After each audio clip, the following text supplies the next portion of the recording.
Praise the lord.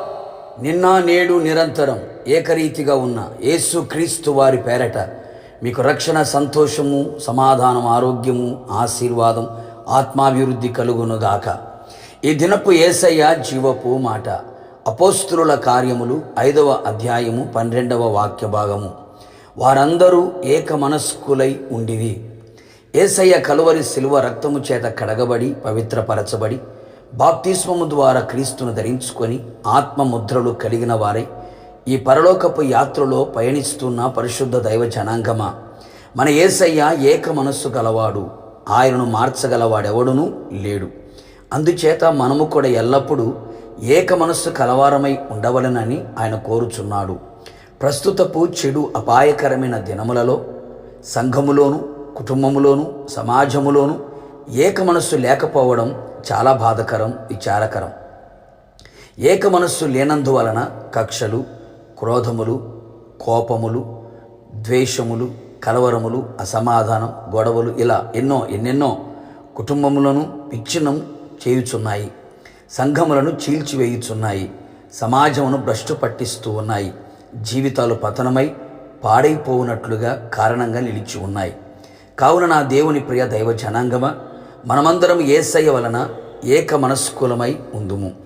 అనేక మంది జీవితాలలో ఉండకూడని విషయములలో ఏక మనస్సు కలిగి నష్టపోతూ ఉన్నారు.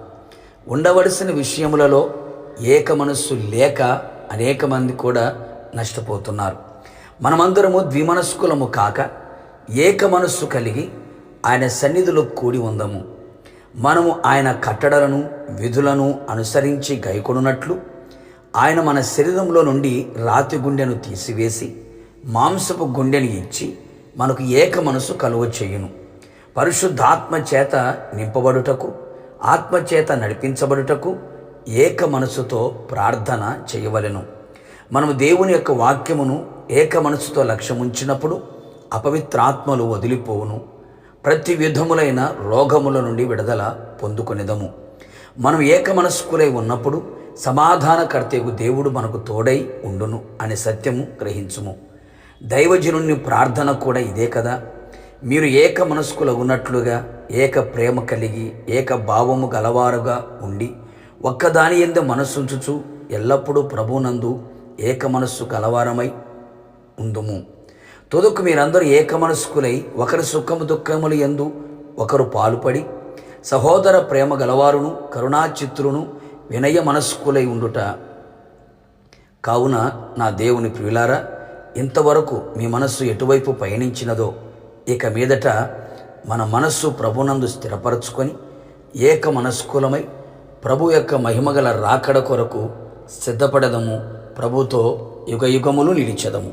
ప్రార్థన. అత్యంత కృపగలిగిన మా ప్రియ పరలోకపు తండ్రి, నీ పరిశుద్ధమైన పాదములకి స్తుతి స్తోత్రము చెల్లించుచు ఉన్నాం. మరొక్కసారి మీ జీవపు మాట చేత మమ్మల్ని హెచ్చరించినందుకే స్తోత్రాలు.